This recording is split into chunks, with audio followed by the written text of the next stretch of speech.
Sarap ng worship. Parang gusto ko, wag na lang mag-preach, kanta na lang tayo eh. Di ba?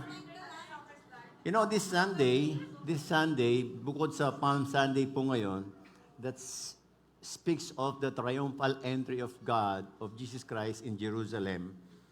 Ito rin po yung naka-schedule ating worship Sunday.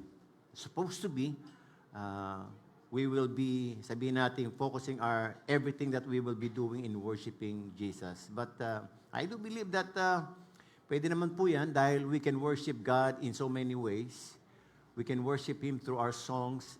We can also worship Him through, sa pakikinig po ng mensahe na para sa ating lahat. Amen po ba yun? No? So isang magandang umaga rin po doon sa mga kapatid natin na nasa kanilang mga tahanan. For the first time, yung mga first time po na ngayon lang nanood at yung mga nandito po, gusto ko muna magpakilala. Hindi kasi ako nagpapakilala pag nag-preach ako. Ako po si Pastor Mer, no? At ako po ay dual senior. Senior pastor and at the same time senior citizen. Okay? Okay.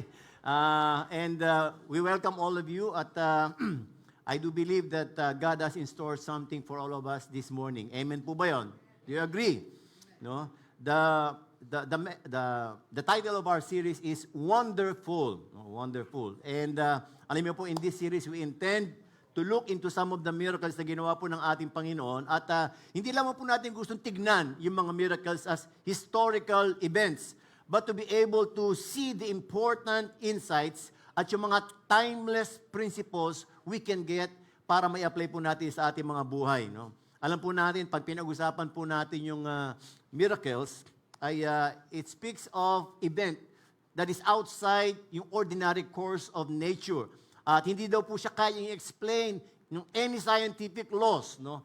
Because it was attributed to the direct intervention of God. Now, hindi po lahat ng mga miracles daw po ay patungkol doon sa mga physical healing na ginawa ng ating Panginoon, no? Yung feeding of the 5,000. Nagkaroon din po siya ng miracles through His encounter with the devil, no? With the devil. At yun po yung ating tatalakayin sa umagang ito. And as we uncover the deeper meaning, nung po mga bagay na tatalakayin natin, we do hope that it can be a source para na sa ganun tayo po ilumugos sa ating pananampalataya, sa ating pagtitiwala sa Diyos at pagtitiwala sa Kanyang kapangyarihan that is available to all of us. No? At isa lamang po yung gusto kong marating natin ngayon, that Jesus is the only one who can free us from any bondage, whatever its degree. No? At wala daw pong ibang self-help or man-made methods can deliver us from it. Do you agree, mga kapatid? Nag-agree ba kayo? So, tinataas po natin kanina, no, ating pong Panginoon. Kasi po marami po mga tao ngayon sa mundo natin na kahit alam po nila, no, aware po sila doon sa kapangyarihan ng ating Panginoong Yesus. Pinagdiriwang natin sila ng ating Panginoong Yesus tuwing mahal na araw. Pero it's not enough that we know Jesus Christ. We need to experience, no, yung pong kapangyarihan niya na gumagalaw sa ating mga buhay. No? That's the difference between knowing and experiencing. Kasi alam natin lahat mga kapatid, our Christian life is like a battle. And alam po natin lahat sa may battle natin, meron tayong mga na-experience ng mga gandang bagay, pero meron din tayong mga na-experience ng mga great challenges in life, difficulties in life. No? Some of these challenges are a product of our own, sabihin natin, doing. Consequences po ng mga wrong choices natin sa ating mga buhay. Iba naman po ay cause ng mga kasalanan ng ibang mga tao na kung saan tayo po ay naapektuhan. But do you know, mga kapatid, that there are instances in our life na kung saan nagkakaroon tayo ng mga challenges, unknowingly, it was inflicted and caused by our number one enemy. And who is that? Si Satan. Sabi nga, our struggle is not against flesh and blood, but against the rulers, against the authorities, against the powers of this dark world, and against the spiritual forces of evil in the heavenly realms. So meron po tayong kaaway, and so we can say that we are not alone. Sabi nga natin, we're not alone. Ayan, no? Meron po tayong tinatawag ng mga invisible forces of evil. And that's one reality that we need not to take for granted, mga kapatid. Kasi siya po yung nagtatrabaho sa atin 24/7. And the New Testament writers called him the God of this age. 2 Corinthians 4:4. He is also called the Prince of the power of the air. And ang intent po ng kaaway natin is always to oppress us and to steal yung ating pananampalataya. No? Hindi man tayo aware, mga kapatid, most of the physical things that we are experiencing are being dictated by these, evil forces. No? Now, ito po mga evil forces ito can suggest, can tempt us to do things that will harm us. It can also afflict our physical being and even worse, take possession of our whole being. No? Depende po yan sa ibibigay natin na ground sa Kanya, sa ating mga buhay if we will allow Him to enter our lives. No? Unfortunately, marami daw po mga tao ngayon, even Christians, yung pong devil is not detected.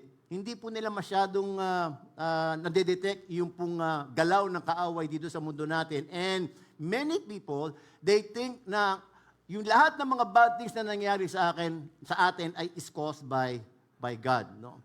So we can say na yung pong dapat maging aware po tayo that we are living in these two realms, the visible and the invisible realms. Now, when it comes to, sabihin natin, mga works of the devil, ano po ba yung, sabihin natin, ano po ba yung mga bagay na in the Old Testament, are they also aware of this, tinatawag po natin mga evil forces? Well, although meron po mga kaunti na mga instances sa Bible na kung saan ay nakita nila yung galaw ng spirito, yung pong time ni David na kung saan sinabi doon, the evil spirit is working in the life of Saul, and the one way by which David ay para mapaalis yung masamang spirito is sa pamamagitan ng pagtugtog niya ng kanyang lyre. Yeah?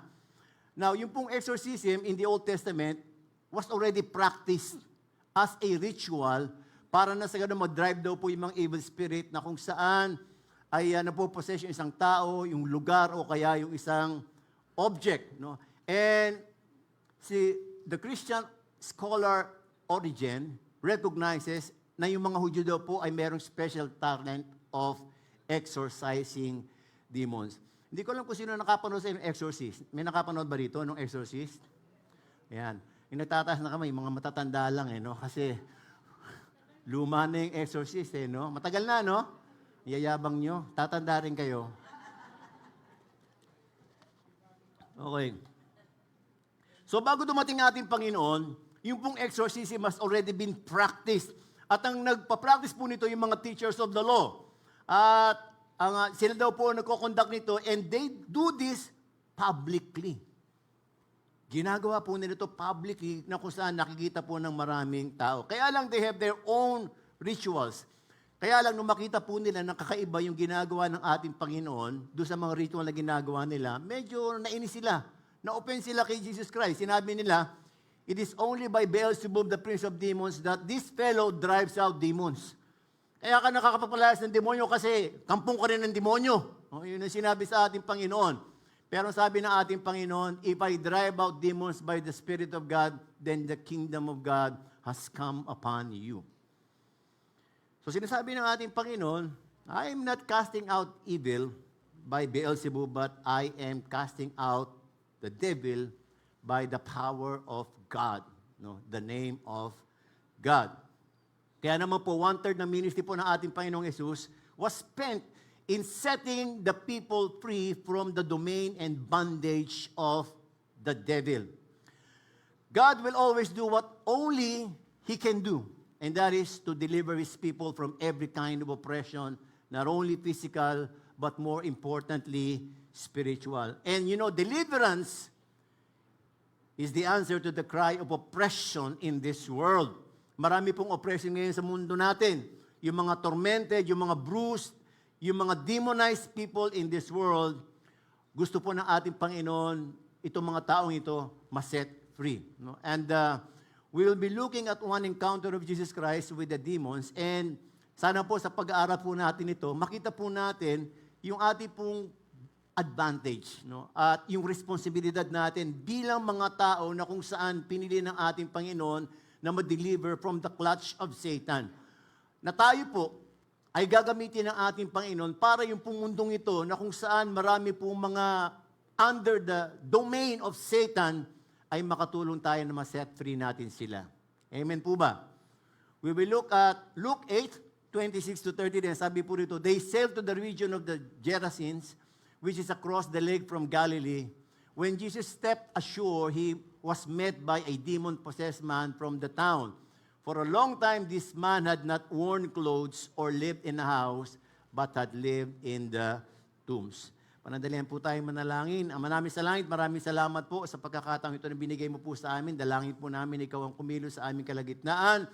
Banal na Espiritu, ikaw po yung mangusap sa amin at hayaan mo po na maging malakas ang iyong presensya sa aming kalagitnaan that we may be able to receive, Lord, that conviction that we need for today, Lord, that we may be able to live out yung pong ninanais mo na ipamuhay namin bilang mga delivered Christians. Salamat po, Panginoon, ito ang aming panalangin sa pangalan ni Jesus. Amen. In-entitle ko po yung aking message, nakita niyo naman sa Facebook, diba? Delivered to deliver. No? Konting background naman po, alam niyo itong ating mong binasa na passage ay nakita po natin tatlong account ito sa may gospel. No? Isa po si kay Matthew at saka kay Mark. No? And of course, itong sa may Luke. Yung pong ating author ng ating binasang passage is of course, hulaan niyo kung sino. Sa Luke ito eh. Sa Luke. Sinong author ng Luke? Galing. Praise God. Hallelujah. No? Si Luke. At by history, siya daw po ay Syrian from Antioch. So he was not a Jew. No? Si Luke. Now, ang audience po niya ay yung mga Gentiles who have already known Jesus Christ. Kasama na po rito si Theophilus na kung saan ay dinedicate po niya yung kanyang sulat. Ano po yung purpose kung bakit siya sinulat ito? To provide a careful rendering of the events of Christ's life in chronological order. He described Jesus as the Son of Man. No? At hindi lamang po yun, mga kapatid, he portrayed Jesus as a person who has a deep and abiding care for people. So dito makikita po natin doon sa may, mga istorya sa may Lucas na kung saan pinakita po ng ating Panginoon how much He cares for us. And in turn, yun din po yung ninanais niya na magawa natin bilang mga tagasunod niya. Na magkaroon din daw po tayo ng deep and abiding care for other people. Makikita po natin doon sa ating binasa that doon sa ating binasa kanina that sinabi dyan Gerasenes. Hindi po yung minention ni Luke yung lugar kundi yung mga inhabitants. The people of that place, Gerasa. No? At masasabi po natin na bakit binigyan diin ni Lucas, hindi yung lugar kundi yung dwellers. Kasi masasabi natin na meron po siyang gusto ipunto sa atin mamaya sa ating pong pag-aaral. No? Now, before po nagpunta doon sa may territory ng Gerasa, itong ating Panginoon, kasama kayo mga disciples, nagkaroon po ng encounter yung ating pong Panginoon at sila. No? Ang sabi po doon sa may verses 22-24, sinabi po ng ating Panginoon doon sa kanyang mga disciples to cross over to the other side of the lake. But as they crossed over the side of the lake, ay nakatulog po yung ating Panginoon. At nung nakatulog po siya, walang, sabihin natin, bigla na lamang po from nowhere, nagkaroon po ng malakas na hangin at nag-cause po ito para na sa ganoon magkaroon ng tinatawag nating raging waters na kung saan muntik-muntikan, halos mapuno daw po ng tubig yung kanilang sinasakyan na boat. No? Now, sobrang himbing po ng ating Panginoon. No? At hindi po siya nagising. Hindi siya nagising doon sa lakas ng bagyo.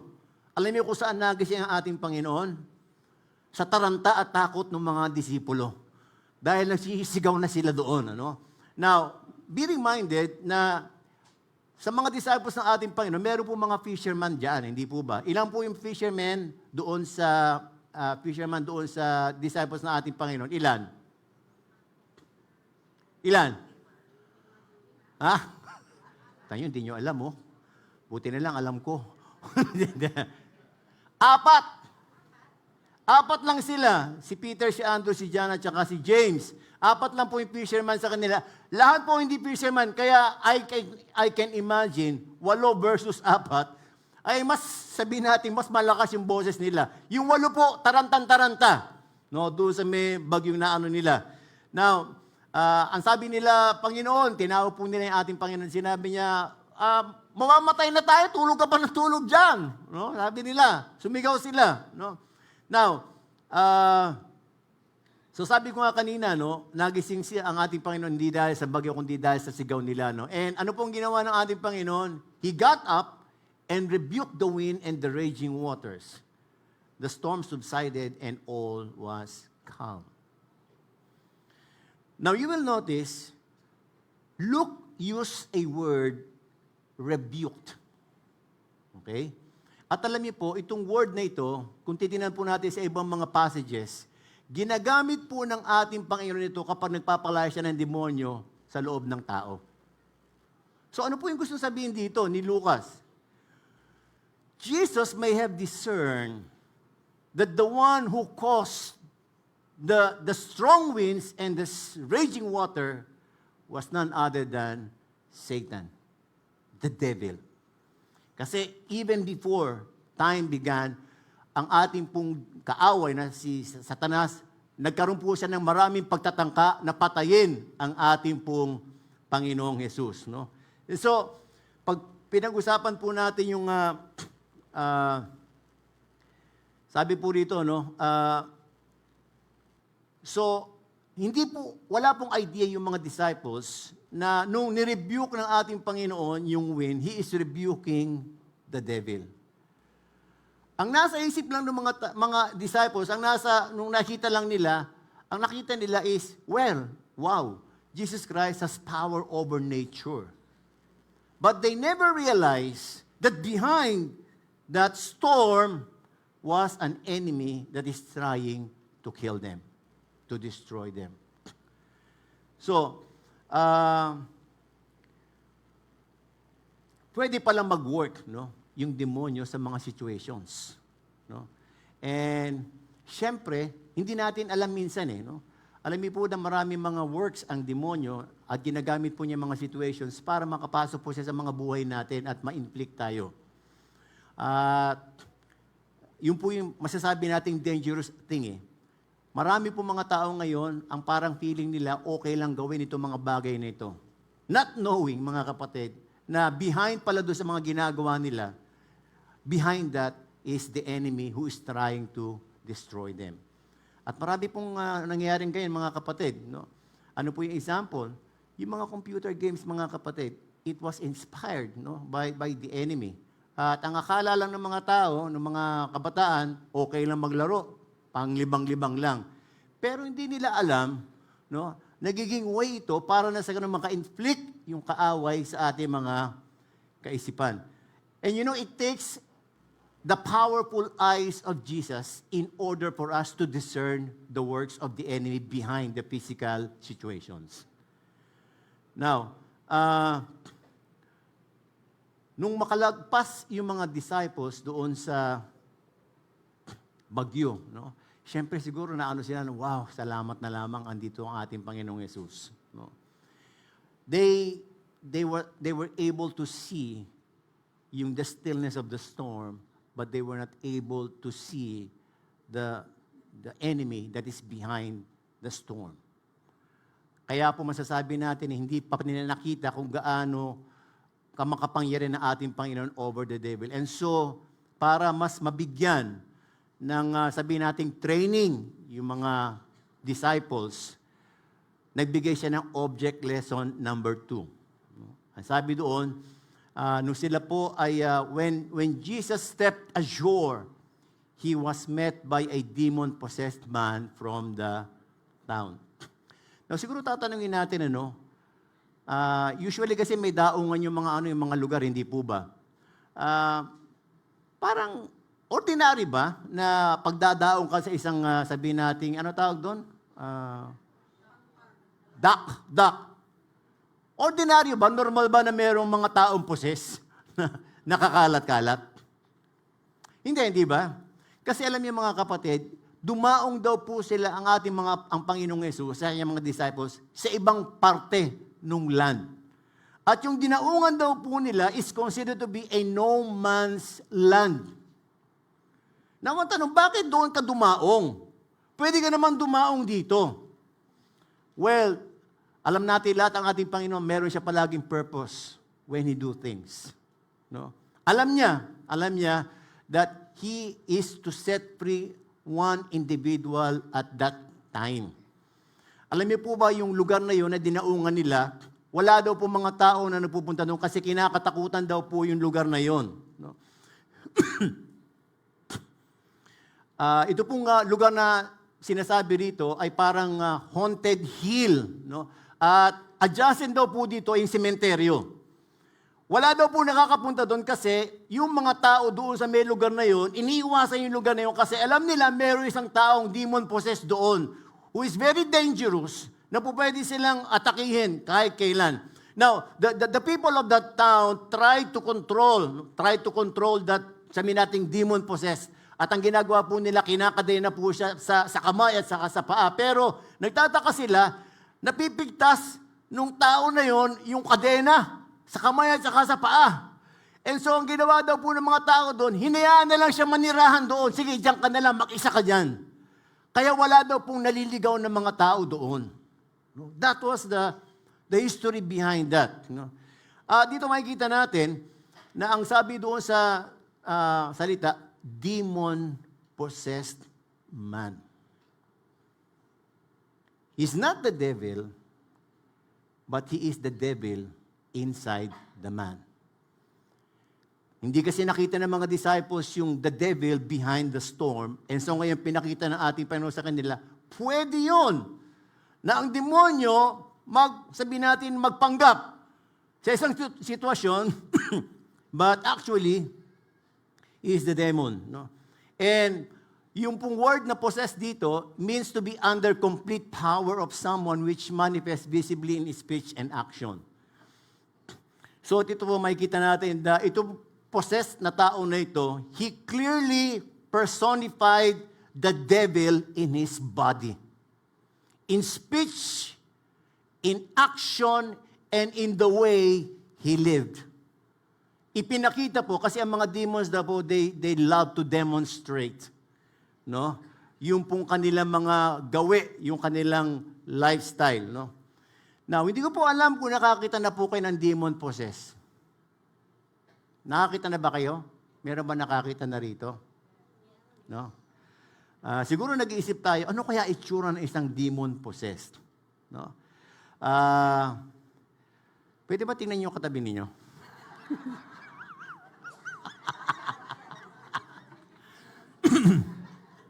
Hindi po ganyan ang mukha ng demon-possessed.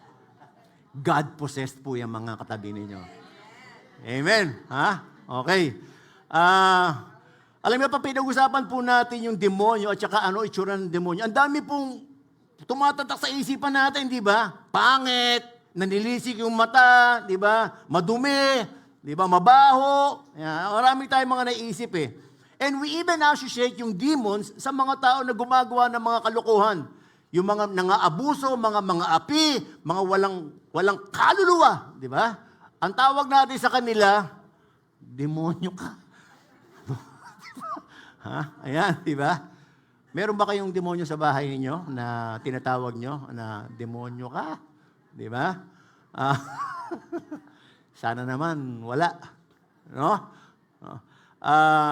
So, hindi lang sa itsura, but also the way of life. No? Sabi rito, for a long time, this man had not worn clothes or lived in a house, but had lived in the tombs. Wow! For a long time, he had lived an abnormal life. Hindi po normal yung kanyang pamumuhay eh. Ginamit po ng gusto ng demonyo yung katawan niya para magawa ng demonyo yung gusto niya. Para maipakita doon sa mga tao kung ano itsura niya at para matakot yung mga tao, which naging successful naman siya. Natakot lahat yung mga tao eh. So wala nang tao na gagawi doon. And I just can imagine, nung pong dumawang ang ating Panginoon, meron po kasi mga settlers, yung mga nag-aalaga ng mga baboy, nakita po nila, uy, may dumaong na mga tao ah. Hindi yata nila alam na merong demonyo doon. No? So, they were waiting. They were waiting what will happen. Para bang sa kanila, para bang tingnan natin kung ano. Sigurado magtatakbuhan itong mga to at nakakatawa naman makita na nagtatakbuhan sila. Hindi po sinabi kung anong ginawa ng mga disipulo eh. Kasi doon sa may storm, takot na takot sila eh. How much more kaya kapag nakakita sila ng demon possessed na parang kakainin sila? No? Kaya nga po merong daw, ano bang ginagawa ng mga demon possessed? Kaya nga daw po pag merong mga deliverance ministry, ang ginagawa daw po nila, sinasabi, kapag nagpipray ka sa mga demon possessed, huwag kang pipikit.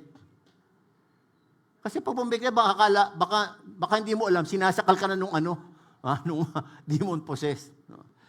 Well, I do believe na ito pong tao na to, he has lived like an animal.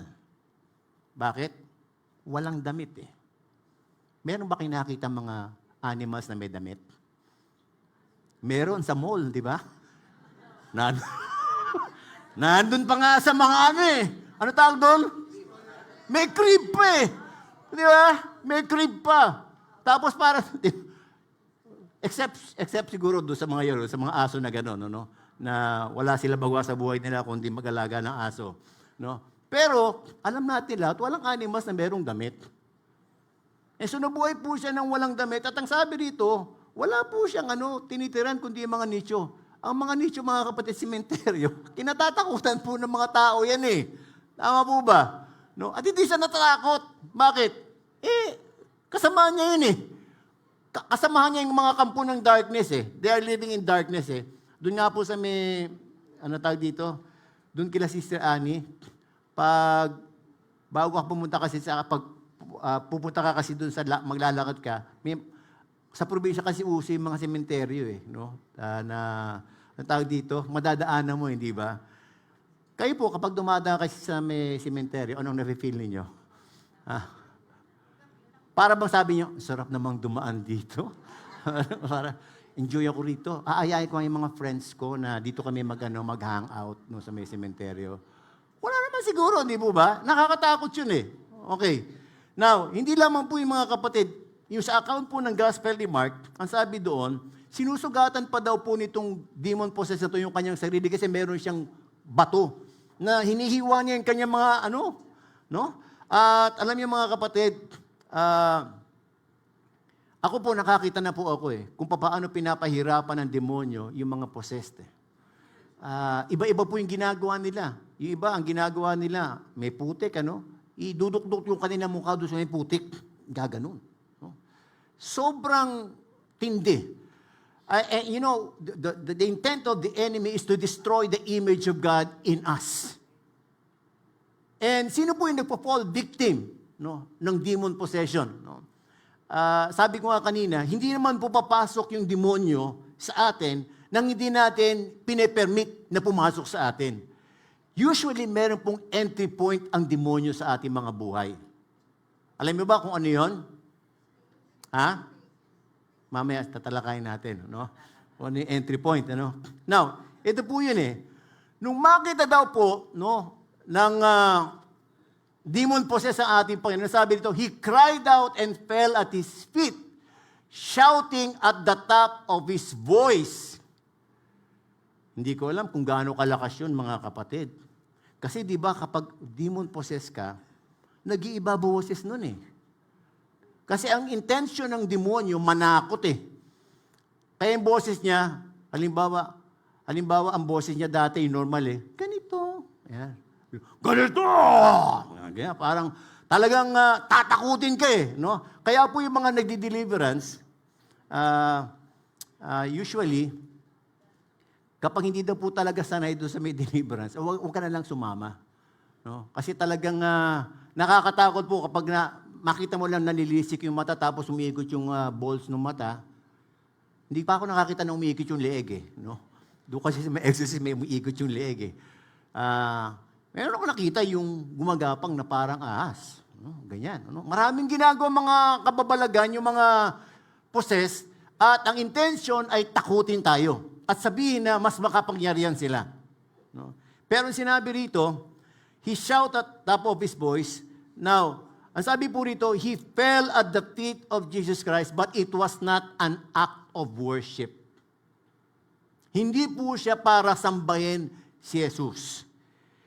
He fell at his feet of Jesus Christ in fear because he recognized Jesus who he really is. At sinigaw niya, Son of the Most High God.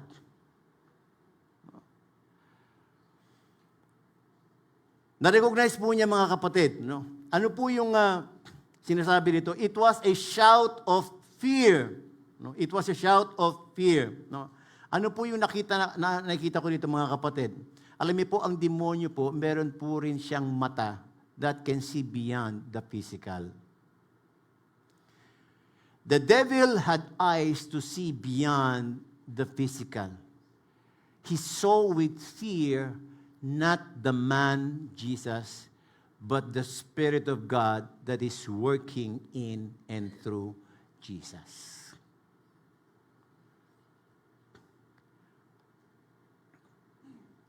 I've said earlier mga kapatid na yung kaaway, he wants always a face-to-face encounter with God's people. Ang tanong ganito, pag ba nakakita kayo ng demon possessed, sino kaya unang matatakot? Tayo o yung demon possessed? Gusto niyo masubukan? Actually, nag-invite po ako ng isang demon possessed Ewan ko kung nandiyan. Ha? Okay. It depends, no? Kung sino po matatakot, it depends kung sino po yung makikita behind us. Amen? Ang isang Kristiyano daw po that is totally surrendered to the Lordship of Christ Jesus, who have been washed by the blood of Jesus, mga kapatid. Kapag nakita po kayo ng demonyo, gusto kong sabihin sa inyo mga kapatid, takot na takot yan. Sila yung matatakot sa atin. Pero marami pong Kristiyano hindi alam yan Tama po ba? Iba nga, Kristiyano, meron akong pinupuntahan ng mga i-deliver from possession of the enemy. Pagdating ko, nakakadena Nakatali Ba't kinadena niyo to?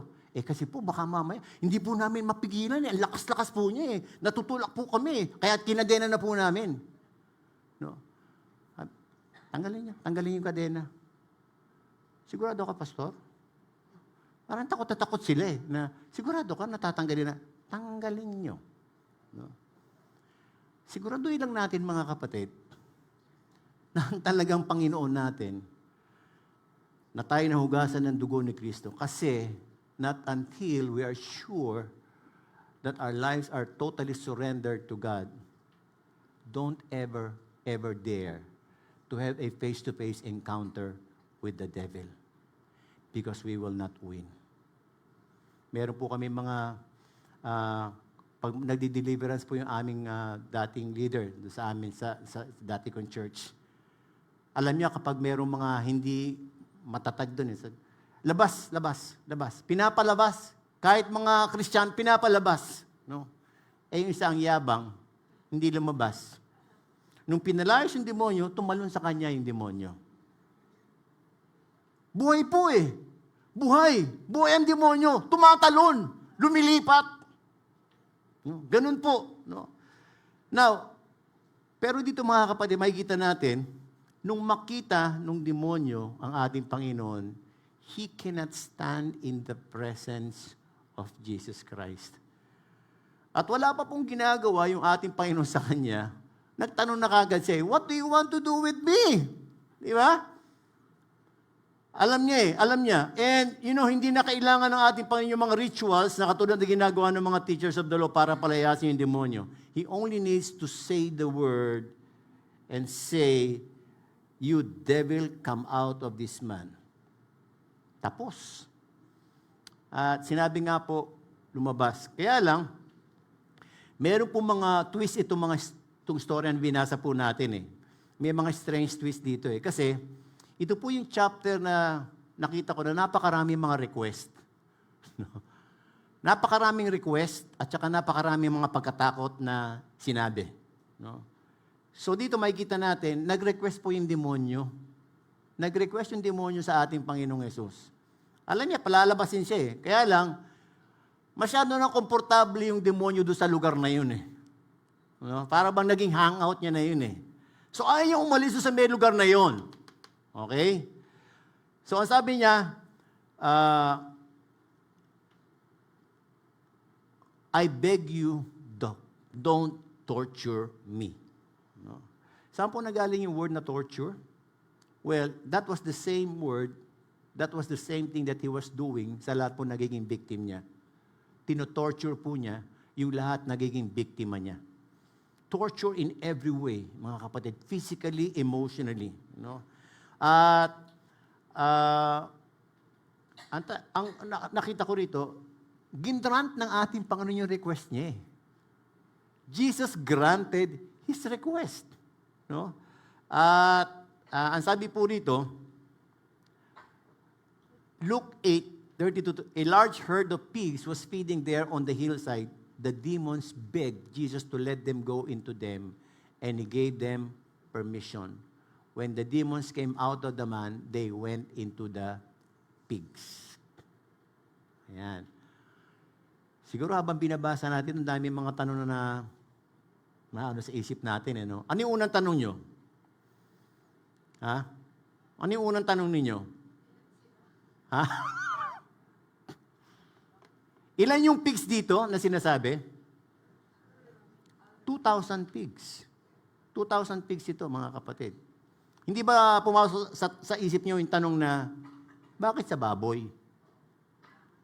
Ha? Bakit baboy ang pinili ng demonyo na paglipatan niya? Di ba? Tanong mo sa katabi mo, bakit kaya? No? Bakit kaya? Okay. When Jesus asked the name of the demon, ang sabi niya, my name is Legion. At alam niyo, kapag sinabi nating legion sa Roman army, ang dami po ng isang legion ay about 6,000 men. No? 6,000. No? Pero dito, 2,000 lang. Kaya lang, kahit sabihin natin 2,000 lang yung pigs, imagine niyo mga kapatid, yung dami ng demonyo na nando sa loob ng katawan ng tao. Nakapanirahan sila doon. So anong klase ba yung mga espiritu? Malilit lang ba sila? Malilit lang ba sila? Ha? Hindi natin alam eh. But these are spiritual beings and you know, kaya pala ganun. Kaya pala ganun yung ginagawa ng tao sa katawan niya kasi napakaraming demonyo nagsasadya sa kanya kung anong gagawin niya. Alam mo, pag nakakita ka ng demon possess, hindi nila alam kung ano yung gagawin nila sa katawan nila eh. Paikot-ikot, saan pupunta. No? Pero ang intent palaging saktan yung sarili nila. Pero alam niyo mga kapatid, nakakita rin po ako ng mga demon possess na deliver eh. At pag tinanong mo sila kung ano nangyari sa kanila, hindi nila alam kung ano nangyari sa kanila.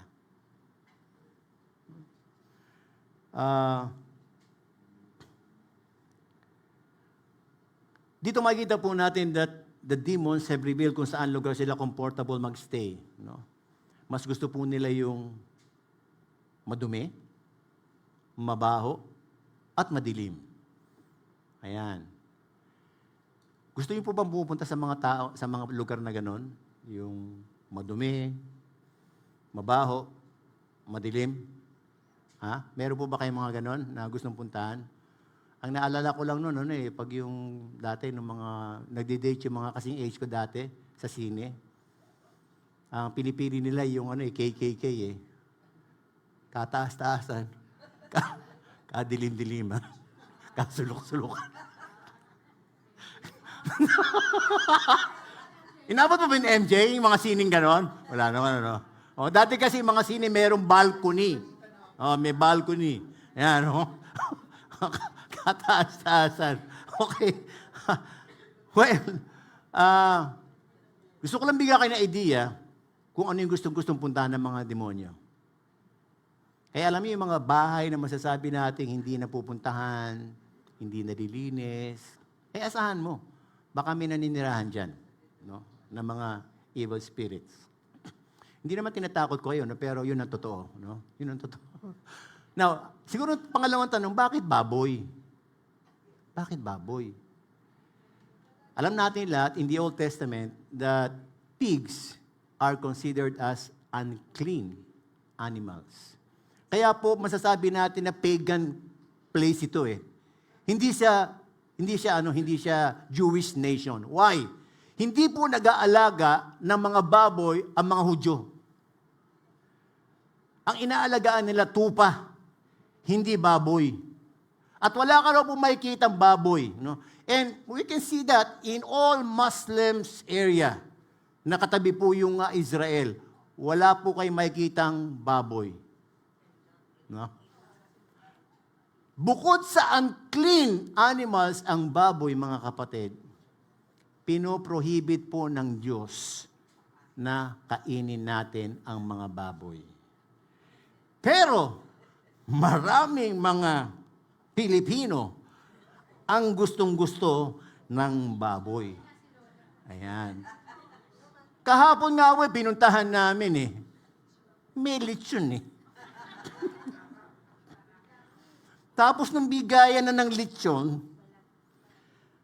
kunting-kunting binibigay sa akin. Pakilagyan ng balat. Nilagyan ng balat, pero parang, alam mo yung tipid na tipid, parang ingat na madami. Sabi ko, swapa naman to.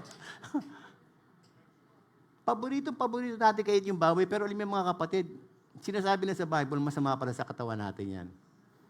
So, pag tayo naimbitahan sa mga parting ganyan, para hindi po ma-stumble yung mga ibang tao na nando doon, baka kasi sabihin nila, ay, hindi kumakain ng baboy si pastor. Mas concerned tayo sa kapakanan, ng ating mga kapatiran. Kaya, kumain ka na lang ng baboy. Di ba? Pero sa totoo lang mga kapatid, hindi na po kami kumakain ng baboy. Alam niyo kung bakit? Baka mamaya kasi, yung baboy na kinain ninyo, diyan napunta isang spirito kasi 2,000 yun And sa palagay ninyo, nung tumalon yung mga baboy doon sa tubig, sa palagay nyo nalunod yung mga espiritu? Ay, hindi. Hindi nalunod sila. They were waiting to go to other people. Naghahanap uli sila ng pupuntahan po nila. Hindi sila pwedeng malunod. Bakit? Hindi po sila tao, espiritu sila. Kaya, mga kapatid, ingat lang kayo.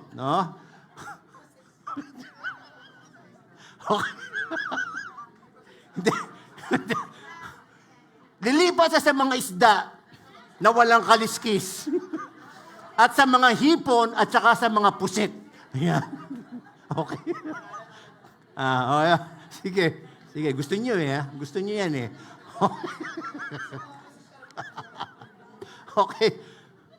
Parang, kung ano yung masarap, Lord, yun ang bawal, ano ba yan? Kaya alam mo sa sacrifice, mga kapatid, ang kinukuha ng Diyos yung fats Ang bango ng fats kapag sinusunog niyo, mga kapatid. Pero confession, mahilig pa rin po ako kumain ng chicharon.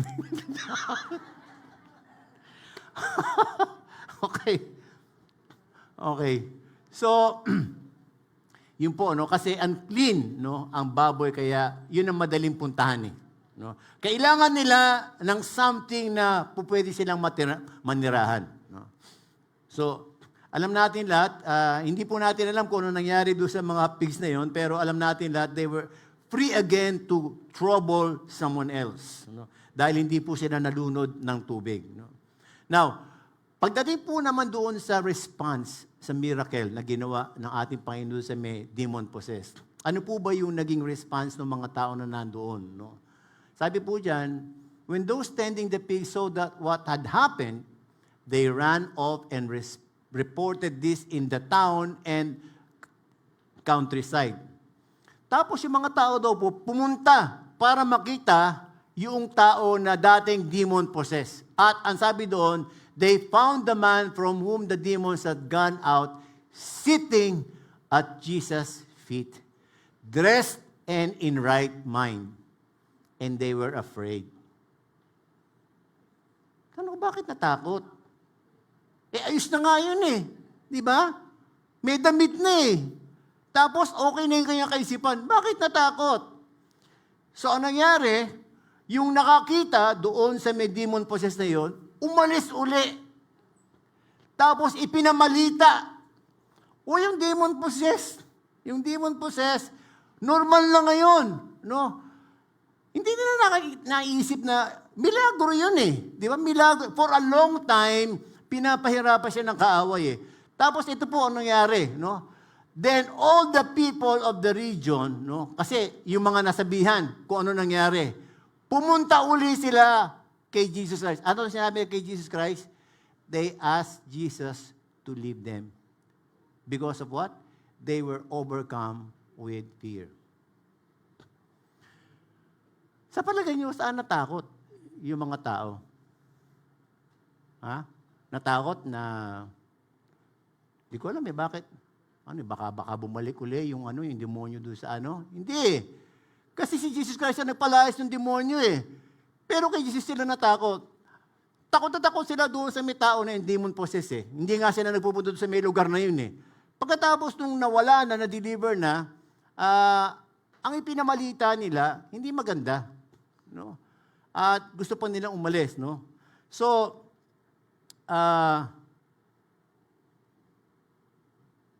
sabi nga po mga kapatid, na meron daw po mga ganun tao talaga no, na hindi po nakikita yung magandang bagay eh. Minsan na ginawa ng Diyos eh. Ang nakikita yung diferensya, yung kulang. No? Hindi ba kanina tatanong bakit meron ganung tao? During their time yun Ngayon ba meron pa bang ganung tao? Sa kabilang church. No? So, gusto ba niyo mawala rin yung mga taong ganon? Na wala na nakita kundi yung kulang, no? Gumawa ka ng marami, hindi niya makikita yung ginawa mo na mabuti. Ang titingnan niya yung kulang. No? Meron mga ganon talagang tao, no? Ano po ang pwede maging reason kung bakit sila natakot? Unang-una mga kapatid, siguro ito yon. Takot silang maapektuhan yung kanilang economy. Bakit? Kasi po, kumikita sila sa baboy. No? Yun ang kanilang siguro, one of their main source of income. No? Alam niyo po, pag nagtitinda ka ng baboy, laki lang kinikita di ba? Ayun, no? So, baka maapektuhan yung kanilang, sabihin natin, kikitain. Pangalawa, since sila po isang pagan place, no? And marami silang mga pagan practices, no? Natatakot sila na kapag itong tao na to si Jesus, nag-stay dito sa aming lugar at mag-exorcise no, ng mga demon-possessed, baka mag-oppose doon sa aming mga pinapaniwalaan. Komportable na kami dito sa aming pinapaniwalaan, so ayaw namin na mabulabog kami ng ibang pananampalataya. We are okay here. We don't need you, Jesus, in this place. And so please, leave us. So, Jesus Christ tried to bring light in that dark place. But the people chose to live in darkness. Alam mo, nakakalungkot, marami po mga taong ganyan no? Kapag sisharean mo sila patungkol sa ating Panginoon, pipigilan kay, I don't want to hear about Jesus. They refuse to listen. No? They refuse to have a conversation kapag ipapasok mo na si Jesus Christ. I'm already okay with my life. No? At ayokong bulabugin yung buhay ko. No? Marami po mga tao ayaw nila mawala yung kanilang mga ini-enjoy sa kanilang mga buhay. And they believe na kapag pumasok si Jesus Christ sa buhay nila, mawawala na yung bagay na ini-enjoy nila dahil kapag naki Jesus ka, parang ang daming bawal. Ayan. No? Nakakalungkot, mga kapatid, no? Na alam ko wala namang intention ng ating Panginoon talaga na pumunta ron, mag-stay doon kasi it's a Gentile territory. Wala pa sa oras ng Panginoon na mag-preach ng good news sa mga Gentile because He was called to preach the good news to the Jews. So, pero kahit na, masasabi natin na itong mga tao na to, they don't want Jesus to have anything to do with their lives. And because of that, they failed to receive or experience any miracles that they're supposed to receive kapag nandun po yung ating Panginoon. Nirefuse nila yung isang bagay na masasabi nating mas kailangan nila. They thought all the while that what they need in their life ay yung kanila pong perang kinikita magmula doon sa mga baboy na yon. They never realize that what they really need in their lives ay ang ating pong Panginoong Yesus. Now, paano naman po nag-respond yung tao na na-deliver? No? Sabi dito, the man from whom the demons had gone out begged to go with him. So may request na naman. No? Yung demonyo nag-request kay Jesus Christ, yung mga tao nag-request kay Jesus Christ, umalis ka na rito, pinagbigyan. Pero ito, yung tao na demon possessed na deliver, nag-request siya eh. He begged Jesus to go with him. Ginrant ba ng Panginoon yung request niya? Hindi. Bakit kaya? Ang sabi ng Panginoon, He sent him away, saying, return home and tell how much God has done for you. Now, sa palagay niyo, bakit kaya? No? Pwede naman niya isama yung lalaki. No? What could be the reason? What could be the reason kung bakit hindi ginrant ng ating Panginoon yung request niya? Assumption ko lamang po ito, mga kapatid. Ano? I believe na hindi yung ginrant yung request dahil alam ng ating Panginoong Yesus, nag-spread na ng maling balita yung mga tao. Ang alam nila doon sa pagaling niya ay pangit eh. Kaya nga ang ginawa nila para bang ano ba tawag dito? Ni-request nila umalis ang ating Panginoon.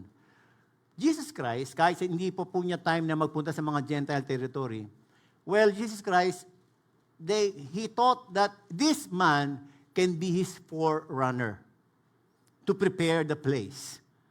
Pwede siyang maging missionary.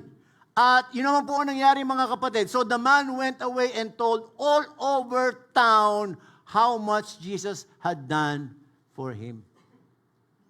So, naging missionary po ito. No? Hindi po niya makontain yung magandang bagay na ginawa ng ating Panginoon sa kanya. And so, he went, ang sabi doon, there are 10 towns in that town.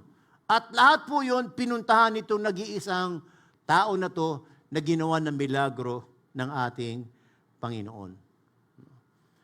So we can say, no, na sabi nga po, miracles need to be seen and heard by other people. No? At yun po yung ginawa. No? And another reason may be, that is the one thing that is expected sa isang tao na naka-experience ng transforming power ng ating Panginoon. Tama po ba yun? Have we experienced the transforming power of God in our lives? Have we? Have we experienced? Well, ang ine-expect po ng ating Panginoon sa atin ay hindi lang tayo matuwa. Hindi lang tayo, wow, praise God, praise God. Hindi lang tayo mag-church. Ang gusto ng ating Panginoon, He expects us, as we experience the transforming power of God, to experience proclaiming it to other people. Yun po yung nangyari, mga kapatid. Now, bago po ako magtapos, anin ko lamang po yung mga ilang sabi natin, parang contrast ng mga different people na nakakita po nitong milagro ng ating Panginoon. Of course, yung mga disciples. No? Yung mga disciples po, although they were so close with Jesus Christ, also they have lived closer to Jesus Christ. Sila po ay masasabi nating palagi ang kasama ng ating Panginoon. Yet, they failed to see who Jesus really was. Nung nasa gitna po sila ng storm, mga kapatid, they were so fearful. takot na takot po sila. At takot na takot sila doon sa may storm, that they forget that they were with the Lord of the storm.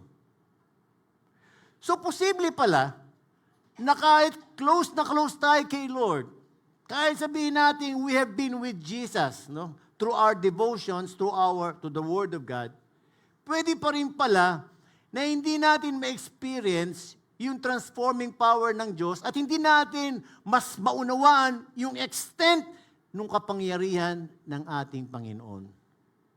In contrast with the demons. The demons are considered non-followers of Jesus Christ. They are rebels. And they resist everything that God does. Pero ano po yung makikita natin dito? Yung mga demonyo, takot din. Kaya lang takot sila kay Jesus Christ. Why? Because they knew very well the power and the authority of Jesus Christ over them. Over them. And so, pwede nating, kahit sabihin natin, yung parang difference yata, follower ni Christ, hindi follower ni Christ, medyo it makes sense, mga kapatid. Ano po ba yung ating mga nagiging response, no, sa ating Panginoon? Pwede tayong maging close sa ating Panginoon ng matagal at matagal na tayong Kristiyano pero hindi pa natin ganun kakilala at alam yung extent ng power and authority ng ating Panginoon. Ang sabi ni James, you know, the devil believes in Jesus and they even tremble kapag narinig nila yung pangalan ni Jesus. Pangalawa pong nakita kong contrast dito, yung mga dwellers doon sa may lugar na pinunta ng ating Panginoong Jesus. They were so close with Jesus Christ, no? Yet they refused to involve their lives, no, with Him. Yung answer po sa hinahanap nila sa kanilang buhay is within their reach. Andun yung ating Panginoon no? But they let it go. Parang si Elsa, let it go. No? They let it go, mga kapatid. They still chose and believed that material blessings is the one important thing in their lives. In contrast, mga kapatid, if we will read further in the verses doon sa may chapter 8, meron pong account doon yung bleeding woman for 12 years. Familiar kayo doon, mga kapatid? Di po ba? Itong bleeding woman na ito, mga kapatid, nasa kanya yung sakit na yun for 12 years. At ang sabi doon, naubos na lahat yung kanyang kayamanan. At kahit naubos na lahat yung kanyang kayamanan, mga kapatid, hindi nag-provide ng answer yung pera niya para siya ay gumaling. And then she heard about Jesus Christ, that Jesus Christ will be coming there. Anong ginawa ng bleeding woman? She tried her best para makalapit kay Jesus And alam niyo, kaya po ganun yung yung sinasabing makalapit. Kasi alam niyo po ba, she was considered as an unclean woman. Kasi meron siyang bleeding Ang isang bleeding woman po considered as unclean. At hindi ka po pwede makipag-fellowship, hindi ka pwede lumapit sa mga Hudyo. Kasi po, magiging unclean din sila. So anong ginawa niya, mga kapatid? Kahit na matapak-tapakan siya, mga kapatid, ang sabi niya, kailangan kong makalapit kay Jesus Christ. At kahit mahawakan ko lang yung laylayan ng kanyang damit, alam ko, makakatanggap ako ng miracle. And you know, mga kapatid, she took all the effort para makalapit kay Jesus Christ. And because of that, she was healed instantly. At anong sabi ng ating Panginoon sa kanya? Your faith has made you well. Yung po mga dwellers, ang lapit na ni Jesus, si Jesus na yung lumapit sa kanila. Pero hindi po nila nakita yung kahalagahan ni Jesus sa kanilang buhay. They let Jesus go.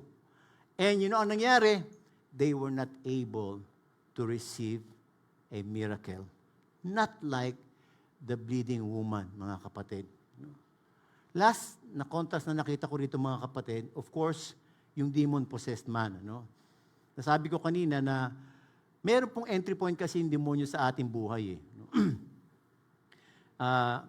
Ito po yung mga learnings na natanggap ko nung the time na nagkakaroon po kami mga deliverance. Usually, ang entry point daw po ng mga demons is when the person is in deepest depression because of their deep problems.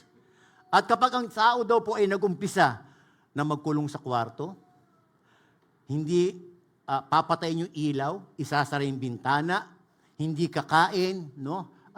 Yung lahat, parang he will isolate himself, no, from the crowd. Yun po ang usually nagiging entry point ng demonyo sa buhay natin. Minsan din po, nagkakaroon din po ng entry point yung kaaway sa atin kapag tayo po, imbis na lumapit sa ating Panginoong Hesus, lumalapit tayo sa albularyo. One time, may dinala po rito na babae, no? Dinala nung nanay niya. Ang laki nung tiyan. At ang sabi niya, Pastor, papapray ko po sana itong anak ko. Bakit? Ano po nangyari? Hindi po namin alam. Bigla na lang po lumaki yung tiyan niya. Tapos, so ano pong ginawa niyo? Dinala ko po sa albularyo eh. Sabi ko, parang ginawa. May pinainom po sa kanya eh. Usually, ang akala ng maraming tao, yung mga ginagawa ng mga albularyo is a way of healing eh. Pero alam niyo mga kapatid, nagbibigay tayo ng entry point sa kaaway. Minsan bibigyan ng mga stampita, bibigyan ng mga parang scapula, o kaya, o i-memorize mo yung ano yan, yung Latin na yan, i-mention mo yan para may protection ka. Hindi nila alam, kapag ginawa nila, nagkakaroon ng entry point yung kaaway. No? Alam niyo, hindi ko alam kung anong gagawin ko na kasi nakapasok na eh. So tinanong ko yung babae, tinanggap mo na ba ang Panginoon sa buhay mo? Hindi pa po eh. So the last thing that I thought na po pwede ipagawa sa kanya is to pray at i-accept niya yung ating Panginoon. Kaya lang habang nagpipray po ako mga kapatid, there was para bang sinasabi na ng Lord sa akin, parang it's too late. Malis po yung pag-ina, pinag-pray ko. After a week, nabalitaan ko namatay yung babae. Namatay. Yun po yung ginagawa ng demonyo sa atin eh. No? Kaya po kung halimbawa meron kayong mga problema, huwag po yung tatangkain. Kahit sabihin natin Kristiyano kayo, huwag yung tatangkain na mapag-isa kayo, magkukulong kayo sa kwarto, hindi kayo kakain, papatayin yung ilaw, sasara yung mga bintana. When you are in that para bang situation na sobrang deep, meron ka deep depression, tapos ganun pa yung gagawin mo, malamang sa malamang, mga kapatid, magkaroon. Now, yung ba mga Kristiyano na talagang tumanggap kay Kristo, can they be possessed by the devil? They will not. They will not. Hindi po tayo mapopossess. Ang napopossess lamang po ng kaaway, kapag nakita po ng kaaway na hindi tayo totoong master natin ng ating Panginoon, parang Kristiyanong nguso lang tayo, ay, kapatid. And marami po mga Kristiyano ngayon, they just tell that they are Christians in their lips. But their lifestyle, they show a lifestyle of the devil. Now, in contrast mga kapatid, tayo po ngayon sa atin. Before, we were all under the domain of Satan. Hindi natin alam yun eh. Kaya lang, ang sa atin, hindi tayo grabe. Hindi naman talaga tayo naging demon-possessed. No? Pero lahat po tayo naging under the domain of Satan. No? At nung tayo po'y dumating, usually po kasi yung mga deep problems, deep hopelessness, ito po yung mga masasabi nating ways by which ginagamit din ng Panginoon para lumapit tayo sa Kanya eh. Siguro itong tao na ito, imbis na lumapit sa Diyos, wala siyang alam siguro, hindi niya alam na meron palang Diyos na dapat lapitan eh. Pero good for us na nandito ngayon. Nung tayo po nandun sa may deep depression, lumapit po tayo sa Diyos. At nung lumapit tayo sa Diyos, nagkaroon tayo ng deliverance, not siguro from the possession of the enemy, but from the clutch of Satan. And we were translated from the kingdom of darkness into the kingdom of light. Na-deliver po tayo mga kapatid, no? From our former master na si Satan. At ano po yung nangyari sa atin mga kapatid? Nakatanggap po tayo ng transforming power ng ating Panginoon. Yung mga bad habits natin before na hindi natin matanggal-tanggal, yung mga struggles natin, yung mga kasalanan natin na hindi natin matanggal-tanggal, suddenly, in an instant, mga kapatid, nagkaroon ng pagbabago yung buhay natin. And we became a miracle. Hindi man po tayo nagkaroon ng milagro na napagaling tayo sa mga sakit natin, but you know, a transformed life is a miracle itself. Amen. Now, ang tanong mga kapatid, ano ang ginawa natin? Kasi makikita natin yung ginawa nung na-deliver na tao. He was delivered. But as he was delivered, you know, he delivered the message of the transforming power message of God to other people. Siguro ang tatanungin, to what extent are we experiencing the transforming power of Christ, mga kapatid? And the next question ko po, mga kapatid, to what extent are we proclaiming the transforming power of Christ? It's for us, you know, to answer that. We were all delivered from Satan's domain in order to deliver the transforming power message of Christ to others. But mind you, mga kapatid, we were created not for deliverance, but for dominion. Nung na-deliver po tayo ng ating Panginoon, mga kapatid, God, Jesus Christ, expects that we will exercise dominion, not only yung sinasabi ng ating Panginoon sa may Genesis, but dominion over the powers of the enemy. We are not now victims, but we are now victors. Amen. And dominion over the devil. And so what is Jesus expecting from us? To live out that victory in Jesus' name. Alam niyo po, maraming tao ngayon sa paligid natin ang maraming problema. Yung po mga nasa mental, hindi po lahat mental illness ang cause niyan. Yung iba po sa kanila, ang cause niyan, demon possession. Who will prevent these people na magkaroon po ng tinatawag nating possession of the devil sa kanilang mga buhay? Minsan hindi natin alam, baka mamaya tayo po, sigurado ba tayo na wala ng strongholds yung kaaway sa atin? Sigurado ba tayo na malinis na tayo? Na wala ng anything na po pwedeng gamitin ng kaaway sa loob natin para makapasok siya? You know, when we nurture, bitterness, when we nurture unforgiveness, when we nurture negative emotions sa ating mga buhay, mga kapatid, at hindi natin dinilito, hindi natin ibinigay sa ating Panginoon, that can become an entry point of the enemy to afflict us. Not to possess us, but to afflict us. And so my challenge sa atin, mga kapatid, binigyan na po tayo ng Diyos ng answer. And I do believe na ang kailangan na lamang natin gawin is to live out that victory that God has given us. And as we experience more of the victory of God in our lives, let us then share and deliver that message of victory to other people. Sa papaanong paraan, tanggapin nila ang ating Panginoon sa kanilang mga buhay. Pwede kong tumayo tayong lahat, mga kapatid. Ang challenge ko po sa atin at ang naisin ko po sa lahat sa atin dito. Sabi po kanina, pumupunta yung demonyo sa unclean spirit.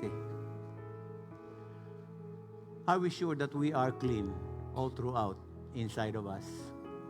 The only thing that can clean us spiritually is none other than Jesus and His Word. Because the Holy Spirit will not reside in a heart that is unclean and is not submitted sa ating pong Panginoon. So ngayon po mga kapatid, bago po tayo mag-pray, I want us to sing yung song na kinanta natin po kanina. God did not design us to become victims, but God designed us to become victors. God did not design us to be always delivered, but God designed us to become a people who has dominion over the devil, over the works of the enemy.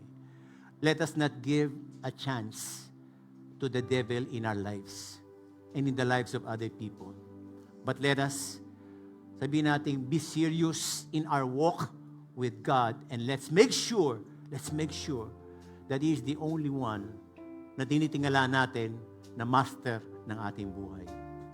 You know, as we sing this song, kung meron pa po kayong mga bagay na, alam niyo, dapat nating tanggalin sa ating mga buhay, there is nothing impossible sa ating Panginoon. There is nothing too hard sa ating Panginoon. Kung yung demon possessed na legion ang demonyo na nasa loob, natanggal ng ating Panginoon. Yung mga malilit na bagay sa ating mga puso, sa ating mga buhay, kayang-kayang tanggalin ng Diyos yan ngayon.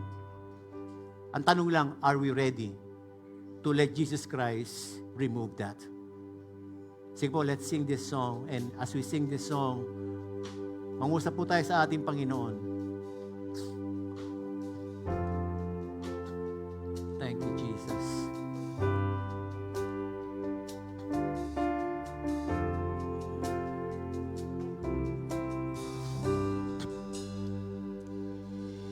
You were always fighting for us, heaven's angels all around. My delight is found in knowing that you wear the victor's crown. You're my help and my defender. You're my savior and my friend. By your grace I live and breathe to worship you. At the mention of your greatness, in your name I will bow down. Let's come before God right now. Let's come before Him right now. Over your struggles, over anything that we think na naghihinder sa ating paglago bilang isang Kristiyano. Let's break down the strongholds of the enemy in our lives.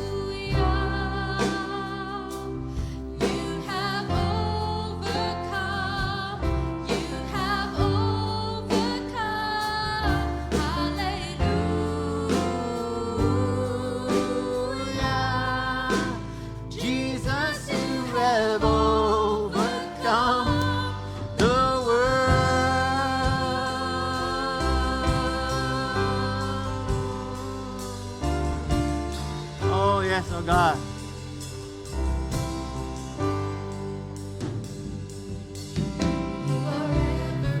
Thank you, Lord, for interceding for us.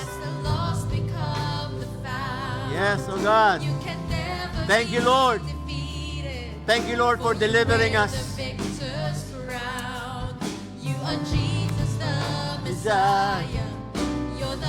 Yes, Lord, we declare it that you are the hope of all the world, oh God.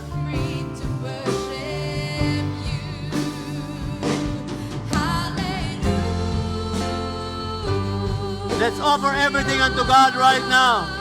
Offer everything unto Him. He is our only source. He is our only source of salvation.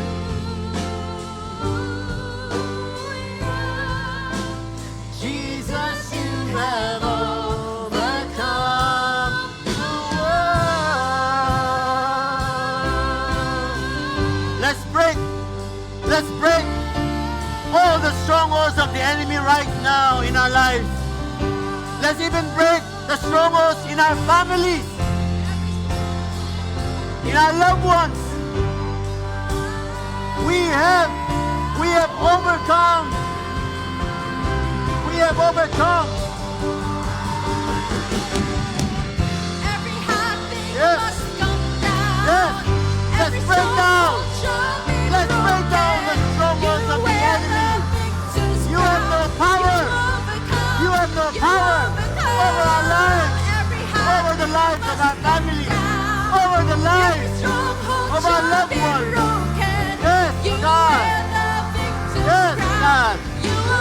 God. Every high thing Yes. must come down. Every stronghold shall be broken. Yes, oh God. You wear the victor's Oh, crown. yes, oh You God. overcome. Yes. You overcome. Every high thing must come down. Every stronghold shall Yes, be oh broken. God. You wear the victor's crown. You overcome. You overcome. Yes, oh God. Every stronghold shall be broken. You wear the victor's crown. You overcome. You overcome. Every high thing must come down. Every stronghold shall be broken. You wear the victor's crown. You overcome. You overcome. Don't forget that. Don't forget that God has designed us to become overcomers. God delivered us so that we can overcome. Don't forget that. The enemy has no power in our lives. And we are the only person that can help protect our loved ones, our families, by living out that victorious life. Ang sabi ng ating Panginoon, not even the gates of hell shall prevail against us. No weapon formed can defeat us in this world, because the Spirit that is in us is greater than the spirit that is in the world. Let's proclaim our victory. Let's proclaim and live out our being overcomers. Lord, thank you. Thank you, Lord. Thank you, Lord, that you have reminded us of our position before the enemy and before you, O God. Lord, thank you for delivering us. And Lord, as we are reminded of this, dalangin po namin, Panginoon, na magkaroon kami ng puso to always proclaim that transforming power of yours that we have experienced in our lives to other people. Let that be a challenge and conviction to all of us. Marami pong salamat, Panginoon, sa pangalan ni Jesus. Amen and amen and amen.